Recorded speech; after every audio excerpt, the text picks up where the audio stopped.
almost hit that guy. No. Hey, thanks for getting me to the airport so quick. Do you live, eat, and sleep the hotel industry? Looking to brush up on your game? You've come to the right place. Welcome to No Vacancy, the hospitality industry's #1 podcast, with your host, Glenn Hausman.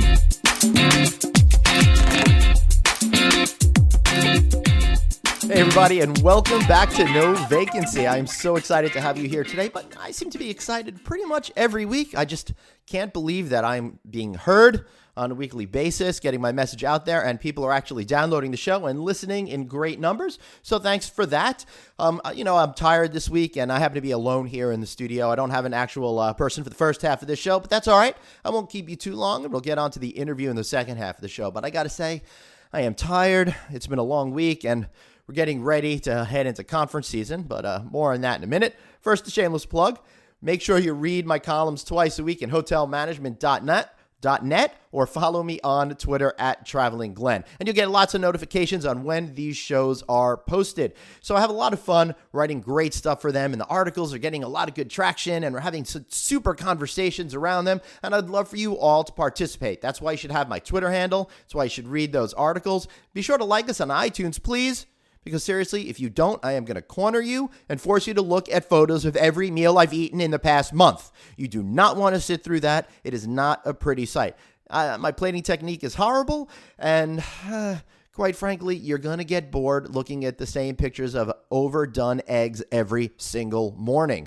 But anyway, this week was a good week, as I was saying. I was at Getty's in Chicago, the Getty's Group, and I had a chance to do this great deep dive in design. I got to see a lot of different hotels all around the city and really get refreshed with what's going on, what's the latest in hospitality design these days. I stayed at the Renaissance. It's a Marriott-branded hotel, and they had the Getty's Group had a great touch and put their imprint on the entire property, and I really loved what they did. They made it really contemporary, and I'm seeing that the way that this Renaissance brand is going right now, and it's really impressing me because before I didn't really feel it meant anything. All the hotels just kind of looked the same. They faded into the background. They didn't really resonate with me as a customer. But what I've seen, what the Getty's Group has done here at a couple of other properties, and I know Renaissance is a big company with a lot of different design firms working there, that they seem to have much more of a distinct point of view and a direction on where they're going, and it was a lot of fun. I also got the chance to see a great Hampton Inn, which was in a restored building. I love adaptive reuse projects. And speaking of adaptive reuse and all that, this coming Tuesday, I'm going to be doing, or Wednesday, I'm going to be at the lodging conference doing a panel on adaptive reuse. So that should be a lot of fun and interesting. I would love if you're going to the lodging conference, pop in on that session. I think it starts at around 3 o'clock either side. So I hope to see you there. But more importantly, it is conference season. And before it, I got to have a deep dish pizza there in Chicago, and that was great. I'm still recovering from it, so sorry if I sound a little tired or distracted. That was quite the experience. It was fun. You know, I'm used to the New York pizza here. It's solid. If you crunch it up in your hand, it should maintain some sort of stiffness and not limp over, right? Because that's a bad piece of pizza if it limps over and all the cheese starts to fall off. That's just really sad. I can't tell you how many children I've seen crying because the cheese comes off their pizza when they try to fold it in two. We don't like that. So good New York pizza should have like a crispy, crusty bottom to it. And the deep dish pizza, that's a whole lot of bread, a totally different experience. I'm not even sure I would call it a pizza. But since they've gone to the trouble of doing that, I figured, what the hell, I'll call it a deep dish pizza too. But more importantly, I even got a chance to go see some blues, and I had a chance to shake it. Yeah.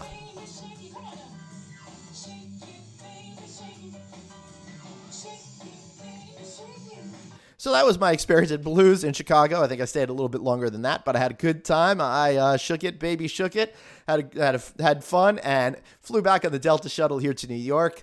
And I am getting ready for the lodging conference next week.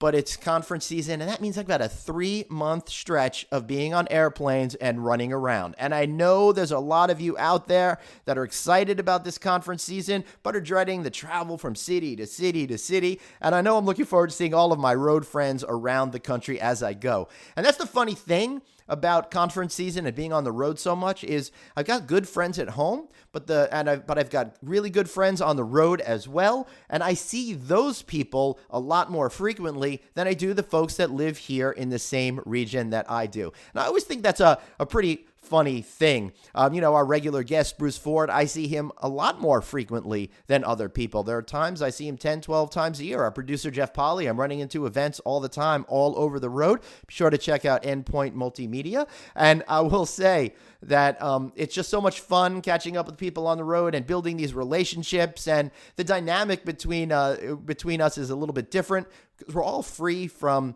the other half of our lives, and we can all focus on business and getting things done. So again, I'll be at the Logic Conference next week. I'm hosting 2 panels there, the aforementioned one on adaptive reuse. And then on Tuesday, not Wednesday will be adaptive reuse. And on Tuesday, I'm going to be hosting a panel all on how to sell to the hotel industry. I'm really looking forward to talking about that. Maybe I could learn a little bit more and get some of you guys out there to add a sponsorship to this podcast. If you want to do that, of course, reach me, Glenn, at rouse.media, GLENN at ROUSE.media. So I'm hitting the lodging conference. I'm going to be speaking at Best Western's annual conference. I'm going to the Independent Lodging Congress, to record a bunch of podcast interviews. I'm hosting the Cobblestone Hotels annual conference. And then I'm going straight into BDNY and the hotel experience and wrapping it up with Vantage. And that is all going on in the next 2 months. So I'm really anticipating meeting a lot of great people, having lots of new experiences, trying out new restaurants, but I know I'm going to get worn out. That's okay, because that's what we do, right? I'll also be hitting lots of cocktail parties. 1 year, I actually kept track of how many cocktail parties I went to, and even I was shocked. It was 85. 85 times of mingling, meeting new people, reaffirming relationships, not trying to take too much advantage of the complimentary bars. Whew, but it is exhausting. And going to all of those cocktail parties, you know what? They require skills. They require unyielding effort for success. Because you could feel uncomfortable, you could feel awkward, and you have to know how to make it work. And to be honest with you, much earlier in my career, I don't have this problem as much anymore. It's kind of changed a little bit, but sometimes when I first started, I would get so scared about going to some of these conferences. I mean, who the hell am I, right? I'm just some guy. Why is this important person going to talk to me? And I felt really insecure about it.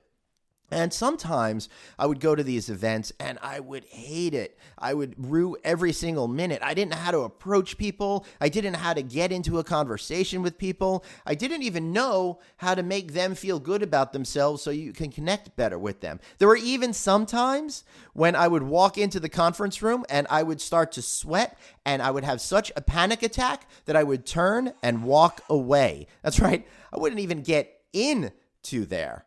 I would just leave. And that was really a tremendous shame. So, it's funny how far I may have come and how I seem so confident right now talking to you all on this microphone, which is strange because I'm not talking to anyone. I'm in a room all alone looking at some art on the walls with no lights on. And it's strange, right? So now sometimes I just don't feel like going to a cocktail party, but I know if I force myself and I get into it, then the rhythm will happen and I'm going to get around that room and meet the right people. But with all of these years and all of the cocktail parties I've gone to, if you think I've been in this business 20 years or so, 85 events a year, you never know. So here we go. This is what I'm thinking. I want to teach you guys some of the things that you could do to have cocktail party strategies and explore a little bit on the lighter side of cocktail parties. All right, so I think one of the most important things is when you're in a conversation, it's really hard to end that conversation organically, right? I mean, you get in there, you have a conversation, and then you both know that you've run out of things to say. So how do you end that conversation? I know some people that just go, well, all right, and then just kind of walk away. Me, I like to leave them on a laugh, even if you haven't gotten your sales message out there yet. Just, when a good joke happens or a group of people laugh, just go, hey, it's great seeing you. Thanks so much. Telling you, if you don't, it sometimes can be extremely weird. If you leave them on a laugh, everyone feels good, and then you can move on and have conversations with somebody else. It's always a funny move. If you don't do that, And then the other thing is, one of the weirdest things that I like to do at these events, honestly, is I like to hide in the corner, right? I know it's not the best way to meet new people or shore up relationships, but it's the only time I get a chance to eat, because I really hate eating a giant oversized peel and eat shrimp, putting it down my throat, right? And then having that CEO I need to connect with walk by and see me with cocktail sauce dripping down my chin. Very embarrassing, as much for that person as it is for me. So I'll hide in the corner, stand by one of those trays everyone is supposed to put their plates and glasses on, and feel a sense of comfort and security when I'm near it. And it lets me think through strategy too, as a matter of fact, because you want to figure out who you're going to want to connect with within the room. And if you take a minute to step back, eat that giant shrimp, look around the room, think about the folks that you see there, and devise a plan on how to get into them. Of course, it's also difficult to try to break into those conversations when you see that individual you need to talk with, and they happen to be having a conversation with somebody else, and you never know how to pop in or what. That's very difficult. So you don't want to wait around too long and look weird. And you want to try to get in there just as that conversation seems to be wrapping up, or if it's just wrapped up and they're walking away, right? That's the best time, when you can get someone and they go, hey, good to see you. They turn around and you go, boom, I am in there. That's the best thing. All right. The other thing I recommend, and this is a really important one, is don't drink and eat simultaneously. It's never good. All right. I wouldn't say don't drink. That would be Ashanda, as my grandmother would have said. It's Yiddish for just, an embarrassment. Don't do it. You're bringing shame upon the entire universe, right? It's you have to drink in the hotel business, but what I mean is don't drink and eat really at the same time. It's impossible to greet people properly. I hate having a drink in one hand and a plate of food in the other. Plus, I'll be hiding in the corner anyway, and I won't be talking to anyone if I have a plate of food. But there's no way to shake hands. There's no way to make those typical social connections with people. Not a good thing, right? So I also think it's weird that a lot of you conference organizers out there aren't providing enough cocktail rounds for all of us to gather around and put our food down and put our drink down and have the conversations that we need to have. There's usually like 3 or 4 tables for a group of 300 people, and that's not really working for me. So until they get more cocktail rounds, which they won't because they cost a lot of money to put in there, and just be happy you're getting the free booze, okay? Just do one or the other. Now, other thing I do is I take lots of laps around the room, because that I find is very important, because it's really great. I get to meet a lot of people, and it's, find that sometimes when I can't just generate conversations, you see the room from a new perspective. You see all those people that you want to talk to. You see the individuals that are wrapping up those conversations, have just finished the conversations. You could get in there and pounce on them and all of that. So usually, if I'm having trouble finding people talking, a few laps around the room actually makes you look like you're doing something and that you have a sense of purpose. Just walk with a sense of purpose, because if you look dazed and confused, well, then, you're going to look dazed and confused and everybody's going to notice. If you're walking around the room and you're like, I got to get to the other side of the room, then that's amazing, because you're going to look like you are going somewhere and people aren't going to think anything of it. Plus, it's just a fun mind game to play, too. I'll walk around the room sometimes, get my mojo back, that sort of thing. A lot of times, though, you got to get out of there, and it is exhausting talking to all these people. And for the most part, you don't really want to have conversations with somebody a second time. It's nothing personal. That's kind of like the unspoken etiquette at these cocktail parties. Once you have one conversation with a large group of people, and I mean individual conversations with many people is probably the best way to put it.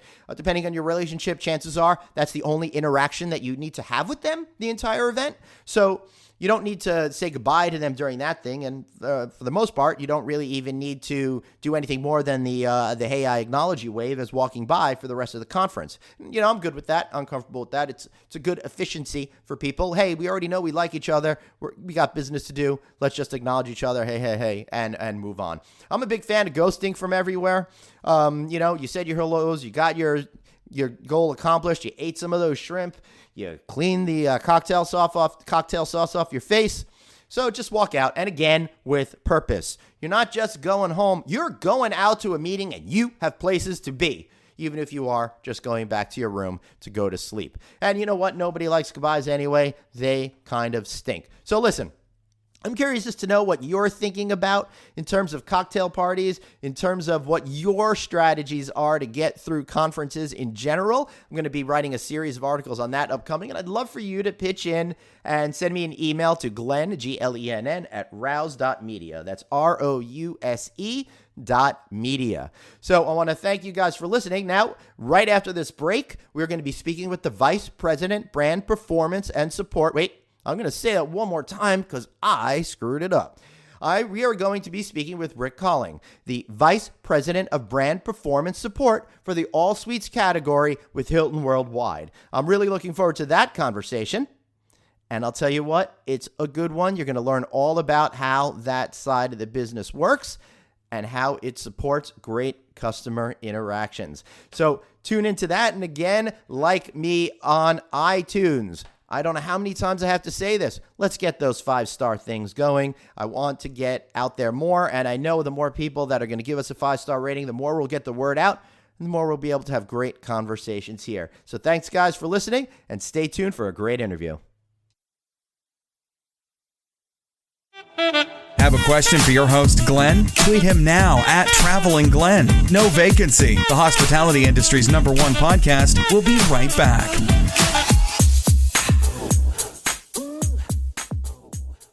Get a $50 Best Western gift card when you stay 2 separate times. Plus, enjoy breakfast and free high-speed internet. Rewards members get even more when you book direct at bestwestern.com. Visit bestwestern.com for terms and conditions. Each Best Western branded hotel is independently owned and operated. That's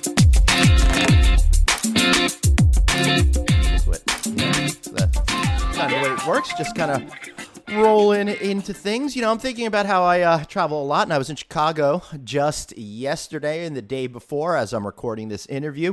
And what I really liked is I opened up that door, I got into the room, and someone was nice enough to give me a suite. And I'll tell you, my whole attitude about it changed. I just felt like it was different, felt like it was fun, and today I want to talk with Rick Colling, Vice President of Brand Performance Support for the All Suites category at Hilton Worldwide, and talk all about the fun stuff known as suites. Rick, how are you, man? I am fantastic. Thank you, Glenn. Appreciate the time with you, mate. I am looking forward to a great conversation. Well, I hope I don't let you down. I have a great, rich history of letting everybody down. So this is going to be a new experience for me because I know we're going to have a great conversation talking about suites, and we'll see how many times I could say "oh, sweet" as a really bad joke during this this performance as well. So, Rick, before we get into Hilton and the suites category and why it's so important, as a guy with a title that has brand performance support in that, what does that really mean to my audience out there that might not be familiar with the nuances of your business? Yeah, what a great question. So, when you talk about the All Suites category, which was kind of created a year ago in December of 2015, there's different ways in which we support our hotels. And one of the ways, obviously, is a team of brand performance support directors and managers and senior directors that I have the privilege of leading. And our role, primarily, Glenn, is to help our owners and our operators and our hotel teams enhance their performance on a day-to-day basis. So through initiatives, through training, through engaging consultations, our role is to push their performance to the levels that they promise their investors. So that is primarily our job, is simply that, mate. That's interesting. Could you give me a really good example of something that you go in and you have success with and you really get them to understand how by working with you, their performance as a hotel could be improved? Yeah, great question. I'll give you an example of something that we embarked on this last year, what we call them city meetings. So anytime we've got a collection of All Suites products in one area, so take, for example, Atlanta, instead of going to the individual assets to enhance performance, what we did is we created really relevant real-time content, and we presented those in the form of city meetings. But what we did this time, Glenn, is that we didn't ask the general managers and directors of sales to join us. We asked the frontline associates to join us. So front desk associates, executive housekeepers, chief engineers, maintenance engineers. And we invited them to these city meetings, which was basically a very collaborative engaging session on 3 topics. One, how do we really appreciate our honors guests, which are basically 67% of the contribution of our revenue? How do we avoid problems? And when problems occur, how do we resolve them, not to our satisfaction, but to the satisfaction of the guests? And then thirdly, how do you all become a sales representative within your assets? So whether you're an engineer or whether you're a housekeeper, how do you enhance the sales effort within that property by simply engaging with our guests? And the response was absolutely terrific. So a great example there of how we took a collective all-suites approach to educating a number of hotels in a specific area, which end result enhanced in guest satisfaction. So that's kind of what we do in brand performance support as an example. You know, this is going to sound strange, but I actually like it when something goes wrong with my stay in a hotel, because I know either I'm going to understand how it truly operates in one sense, and then the other, if they come through with me, I think the overall experience is a lot better. And it's something that I'm more likely to talk about if there's a great recovery within that. So it's interesting that you're talking about how to solve those guest issues on a regular basis. Yeah, and all of the brands, the 3 brands that I represent, Embassy Suites, Homewood Suites, and Home 2 Suites, all of them, while suite brands, have specific nuances as it relates to taking care of guests. So, for example, Homewood Suites, 26-year-old brand, has a cultural driver within that brand called OPOG, which is OPOG, which is primarily responsible for outrageously pleasing our guests. Nice. And it's the cadence of the way in which we operate in that hotel. So during, for example, an interview process, we would ask a new employee, what does OPOG mean to you? Give us an example of how you would outrageously please a guest. Mm-hmm. And then you've got Home 2 with this whole free to be you spirit. So don't fix a problem based on how you perceive it being fixed. Fix a problem how the guest feels that it should be fixed. And then, of course, at Embassy, we've got the Make It Right program, which means make it right in the guest's eyes, regardless of what it takes to make it right, because it's their problem, not ours, and we need to resolve it to their satisfaction, not ours. And I think that's very much in line with the way that customers are interacting with all brands these days, not just suite hotels, not just hotels, but all brands in general, is they want things their way. And it's up to the brands to be able to connect to them by supplying all those desires, whether or not it's plainly obvious or kind of hidden, right? Yeah, you're right, mate. It's a great question because, we look at the All Suites brand as kind of a piggyback on that, is that all of these brands offer a value proposition that kind of they can customize based on their needs. So if you take, for example, a Homewood Suites, which is obviously an extended stay brand, one of our oldest extended stay brands, when you walk through that door, kind of your experience in Chicago, and you see the space that provides you, if you want to cook in your kitchen, go ahead and cook in your kitchen. In fact, if you want to cook in your kitchen and ask us to provide the groceries on a list that you filled out, we'll do that for you. Nice. But if you want to come down to an evening social that we host because you don't want to cook, you have that ability too. So we've created these bundled packages that allow a guest to experience the All Suites category based on what they desire, not necessarily based on what we think they desire, but it's kind of a carte blanche or, an amenity package that is bundled, and they can kind of take from it what they wish. Yeah, one of the things that I like that you do is that manager's reception at some of the brands where you have the free booze, and I'll throw out the disclaimer that you guys all have to do where you're legally allowed to do it, which I think is very fun. It's interesting, and I think in suites hotels, because they're branching out into that extended stay sometimes kind of category, that people are there longer, and it's a good opportunity for people to meet and connect and really create a deeper type of experience. And I hate using that word all the time, but I think that's really what this is all about in the end. Yeah, I mean, you I could not say it better myself. I mean, the creation of the Embassy Suites 7 nights a week, they have the reception. Homewood Suites currently has a reception 4 nights a week.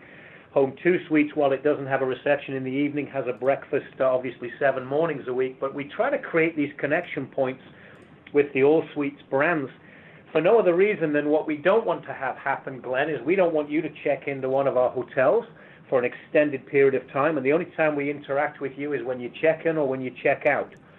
We would rather engage you through your entire stay, because by doing that, we're going to learn from you. We're going to be able to execute what you expect from your experience, and it just gives us those connection points. And one of the things that we really think is relevant in those connection points that we've tried to create is that as we go towards more technology, with digital key, which we're rolling out for this category over the course of the next 2-3 years, we might not see you at check-in. You might go directly to your room. You're beating me to my next question. Yeah. So yeah, how do you continue to liaise with the guest and make them feel at home, and while doing that, build that connection with them if they're not doing what they've always traditionally done? Yeah, I mean, that's the vision for us in the future, right? I mean, we love technology, so it's that whole idea of choice and control for the guests. So if you want to use digital key, hey, go ahead and use digital key. You'll get to your room, the room will be perfect, you'll enjoy your stay. But then if you want interaction, you can come on by the front desk. But we're going to give you opportunities over the course of your stay to interact with us.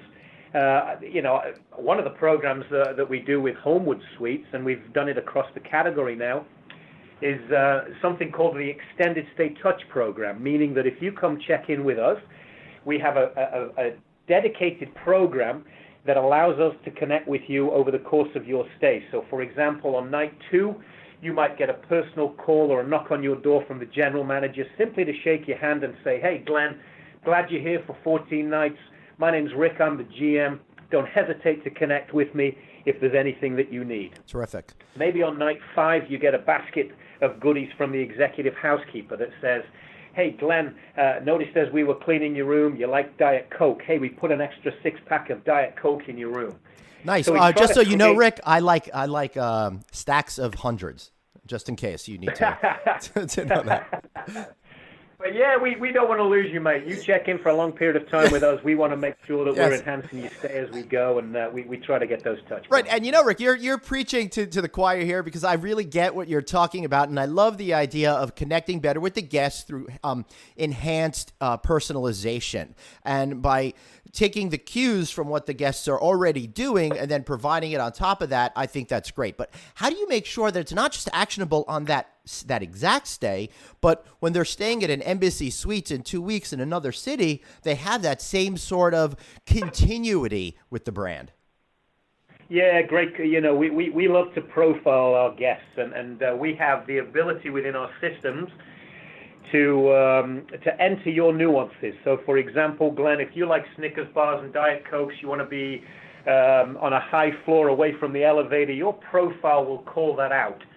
So when you get to a hotel that you might not have experienced in the past, we use our honors program to really enhance your experience based on your past experiences. So we like to think that if you're a loyal guest of our enterprise, you're not a stranger to us, regardless of what brands you use. And we're finding a lot of that within the all suites category, where we'll find the demographic of guests for an Embassy, for a Homewood, and a Home 2. While you'd think they'd be tremendously different, we're finding that they're not, and they're using all suites products regardless of the brand, based on their geographic location and needs. So you bring up a great point that we don't want any strangers checking into our hotels, so we'd like to customize your stay for you. Yeah, and I think that's really where we're going in the future, this combination of delivering those personalized moments throughout the stay and giving that guest the freedom to do whatever they want. Now, I'm a big expert here on Homewood Suites, Home 2 Suites, Embassy Suites, all of those great brands, but I suspect that some of our Road Warrior listeners may not know the differences between them. Maybe you could spend 30 seconds just giving me the highlights of what each brand actually is all about. You got it. My pleasure. I'll start with Embassy Suites. Embassy Suites is obviously our upscale all-suite category. The extended stay percentage at an Embassy Suites is not the same as it would a Homewood or a Home 2, and there's reasons for that. There's a smaller kitchen. The rooms are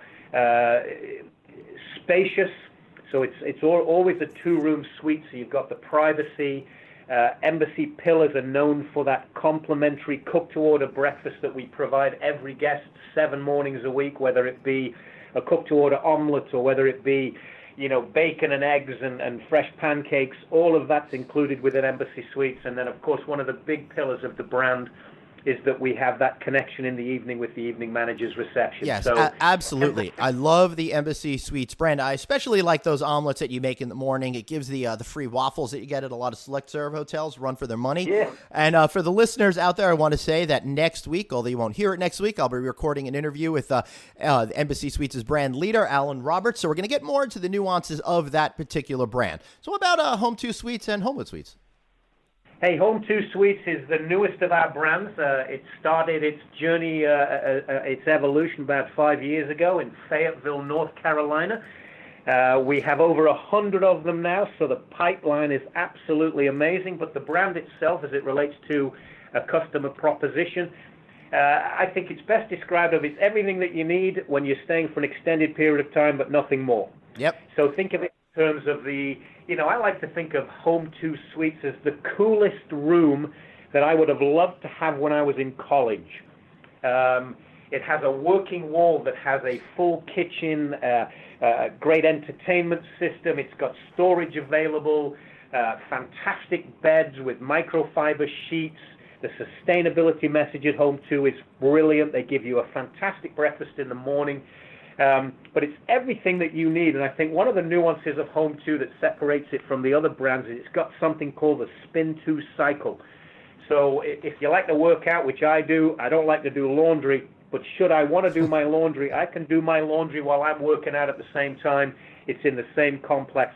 Just a really cool vibe within this brand, and investors are showing it by the pipeline, which we've got about 340 plus in the pipeline. Wow! So this brand is growing immensely. That's absolutely unbelievable. I didn't know you had that many in the pipeline. Pretty wild. Yeah, it is a great one, and some of the locations, Glenn, are terrific. We're starting to see some urban assets move into Home 2. So it's a brand that's going to get tremendous visibility over the course of the next couple of years, and I don't really see the pipeline declining. The performance has been terrific.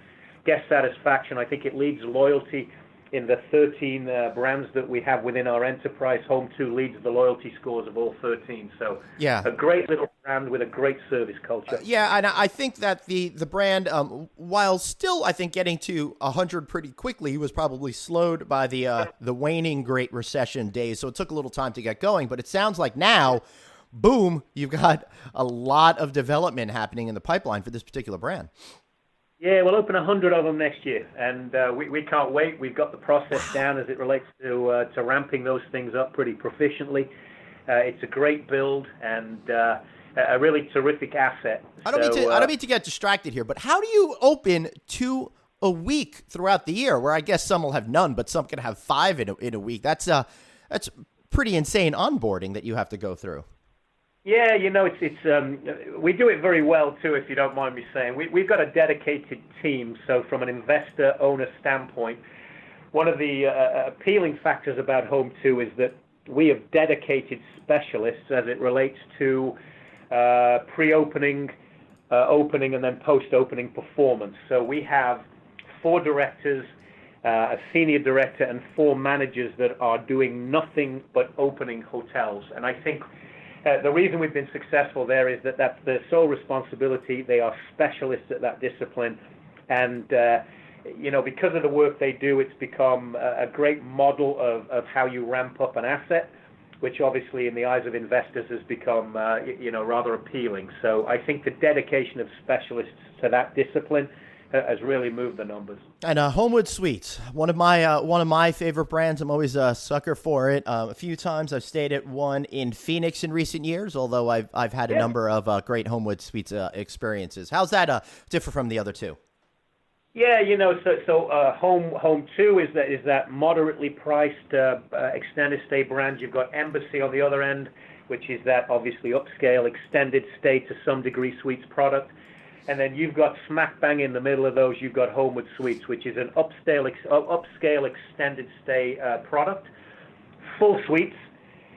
So in your suite, you would have a fully equipped kitchen. You'd have, into some designs, separate rooms from sleeping to living.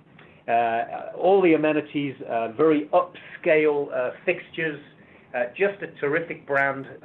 Provides a phenomenal breakfast in the morning. It's not cooked to order like Embassy, and it's not as quite as limited to some degree as Home 2. Great breakfast in the morning. We have about 80% of our guests that take advantage of our breakfast, so you're going to get a good start to the day. And then when you get home from work at the end of the day, you'll be able to join us in our beautiful lobbies for an evening social, where we'll get to figure out how your day went and how we can make tomorrow a little bit better. So a great brand that really relies or really allows you the opportunity to maintain your lifestyle, because it's got a tremendously residential feel. It's like the best apartments that I've ever stayed. That's Homewood Suites for you. A really great residential upscale feeling that makes you feel absolutely at home when you're there for an extended period of time, or if you're there over a weekend, or if you're there just for a couple of nights on a business or leisure trip. But a really great brand. Now, one of the things that you mentioned that I really like a lot is you mentioned the lobbies. And I happen to have been on a design tour this week with the Getty's Group, a major design company in Chicago, which is why I was there. And I got to see Hampton Inn, not one of the brands you're directly overseeing, but it was built in a great historic building. And I'm seeing a lot more adaptive reuse and dual branded hotels and all of that. I think you're probably taking advantage of that particular trend as well in your categories. Yeah, my travel recently, Glenn, has taken me to similar places. I was in Indianapolis recently, and I got a chance to look at a Home 2 that was an adaptive reuse of an old bank building in downtown Indy, and an absolutely phenomenal opportunity to see how you can still establish Home 2 and all its nuances, but really create that vibe in an established building that kind of lends itself to the area in which you're building. We've had a lot of luck in San Antonio downtown on the Riverwalk. We've got the old bank building there for a Home 2. Homewoods have seen great success with urban adaptive reuse. In fact, I think on my plate right now, Glenn, as it speaks, we have about 22 projects that are urban related that should open over the course of the next 12 months. So real great visibility for Embassy, for Homewood, and for Home 2 as it relates to our success in urban markets. Any particular markets that some of these hotels are going to be entering that you're particularly excited about? Yeah, urban properties in our future for Embassy, for example, we've got a great one going in Greenville downtown, and in Charlotte, in Uptown. One of the most anticipated embassies that we've got coming up is in New York City, in Midtown Manhattan. I saw some preliminary photographs of the views from the windows of that Embassy Suite, and it is an exceptional addition to our brand as it relates to an urban market. For Homewood, we've got Washington, D.C., Union Station. I was there 3-4 weeks ago. It's a dual build with a Hampton Inn, and it's absolutely gorgeous. Is that a new construction project or an adaptive Sorry? reuse? Is that a new construction or adaptive reuse? New construction from ground up, and the complex is absolutely brilliant. We're finding a lot of, the good things, and I guess a little sidebar, the good things about the brands that I represent is as Hampton develops and as Hilton Garden Inn develop, and to some degree as we launch True and that develops, the ability to get dual bills is really coming into focus. So by that I mean that if you want an anchor brand to go with a Hilton Garden Inn or a Hampton or a True, we're looking at Homewoods, Home 2s, because they are tremendous anchor brands. So not only can you take care of the extended stay need in that market, you can also take care of the transient need in that market. So when you marry the two kind of brands together, so all suites and then a transient brand like a Hampton, you got a match made in heaven there. So really seen a lot of luck in dual bills. And then, to finish the list on really good urban assets, we've got Birmingham downtown, which we're really excited about for Homewood. And then Home 2, we'll see Greenville and Columbia. Both of those will get urban assets right downtown in both of those cities for Home 2. So lots of growth for us in urban markets, for sure.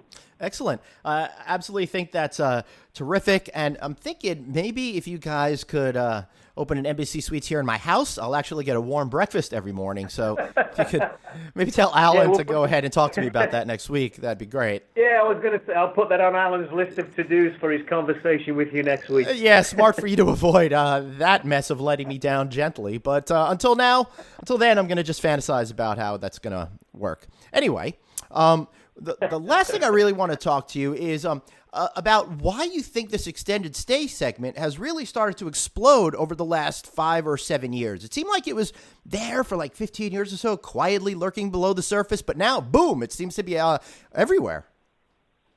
Yeah, and I think there's a need for it, Glenn. I think that it's an underserved segment of the business. So, we're always looking at the data. So if you take kind of a look at the Highland Group and what they provide us, extended stay has been the fastest growing mid-year supply since 2010. So obviously a category or a segment within the lodging business that continues to see growth. The revenue for extended stay mid-year through 2016 was up about 10% compared to last year. And extended stay hotel demand has increased by 4.6% in the second quarter of 2016. ADRs are up by 5%, and RevPAR's increased almost 4% compared to mid-year 2015. So it's a segment that generates terrific returns, and it's a segment from an extended stay perspective that complements any portfolio based on economic variables. What we found is that, if the economy slides slightly, to be able to prop up a portfolio of assets with an extended stay product or a suite product, because we run 50% or 60% extended stay, really does wonders for that portfolio's performance. So I am not surprised of the numbers. I think it's a very attractive proposition, and the performance of our assets speaks to that over the course of this year and years past. So great. And guests love them. And let me just throw out, you mentioned a couple terms, ADR and RevPAR. ADR, for those who are not industry insider, average daily rate. That's what the hotel is charging typically on a day-to-day basis. And RevPAR is revenue per available room. And that's essentially how much money you're bringing in per available room. So it's a percentage of all, it's what you're getting for the rate divided by all the rooms. And that's your revenue per available room kind of theory there. Now, before we leave, Rick, you work in Memphis, but it doesn't sound like you are from Memphis. No, Glenn, I tell you, this has been years of language tapes. I'm actually from West Memphis, and I've studied very hard language tapes over the course of the next 16 years working with Hilton so that I can have this accent. It makes me sound, so people tell me, a little bit more intelligent. Right, I agree. I wouldn't have gone with the British version. I might have gone with with New York or something like that. So you could sound like a tough guy. No, originally English. Yes, I've had Cambridge. the pleasure of being Hilton for about 16 years now. Yes. Before that, I was with another hotel organization, but I do live in Memphis. I don't spend a heck of a lot of time here. My role is one of brand performance support, so I spend a tremendous amount of my time with owners and operators and at hotels, learning the operation, making sure from a brand perspective we're providing the hotel teams what they need. So, I love the States, mate. I've traveled from coast to coast and not sure I'd live anywhere else. Yeah, I wouldn't either. If I could live in Memphis, I would. Of course, I'd be 500 pounds because I'd be eating Gus's fried chicken every day for lunch and having great barbecue every single night. I go there once every 6 months and no more frequently than that because good Lord above, I tell you what. That's really funny. I'm a fried chicken sucker, so I like Popeye's fried chicken a lot as far as the fast food ones go. So I have a rule. I'm only allowed to eat it in the Atlanta airport. So that way I only have it like 20, 30 times a year instead of daily, I like that rule. That's a good rule. I might have to adopt that myself. Yeah, well, now if I just follow my own rules, things would be great. But enough of that. I want to thank you so much for being here, and for anybody that's interested in maybe, staying in one of these hotels, you know how to find it, Hilton.com. But if you want to maybe own one of these properties, develop one of these properties, how can they find you guys? Yeah, well, certainly call me directly, or any of the brands have a direct development number. So going to www.hiltondevelopment.com will get you there. Or I tell you what, if you want to develop any of these brands, you could call me personally. My name, once again, is Rick Colling. My email is rick.colling, and that is Colling @hilton.com. Or we go old school, and you can pick up the phone and call me. My office number is 901-374-5795, and I would welcome any conversations about all suites at any time. So give me a buzz. I'd love to fill you in. Great. And while you guys are giving him a buzz, send me an email and let me know what a telephone is. I'm not sure. I haven't used one of those things in a lot of years. As a matter of fact, I've been living in this home for 3 years, and I do not know my home phone number. So, if you want to give me a call, randomly dial, you might hit me up. Rick, it's been an absolute pleasure talking to you today. Hey, likewise, mate. I have really enjoyed this. It's been a fun conversation, and I'm open to chatting at any time. You be nice to Alan next week when you see him. Yes, I will. Although I got to give him a hard time because, hey, that's what I do, I want to thank everybody for listening today. I hope you enjoyed this conversation, taking a sneak peek at what it's like behind the scenes, the all suites category for hotels. I'm Glenn Hausman. I want to thank you again for listening, and I will be back next week. That is, unless I decide to go develop my own Home 2 Suites, which is pretty likely. I might do it in the back of a Gus's Fried Chicken. See you guys later. Thanks so much for listening to No Vacancy, the hospitality industry's #1 podcast, with your host, Glenn Hausman, online at rouse.media, on Twitter at Traveling Glenn, and on Facebook.com/Glenn.Hausman. We'll catch you next time.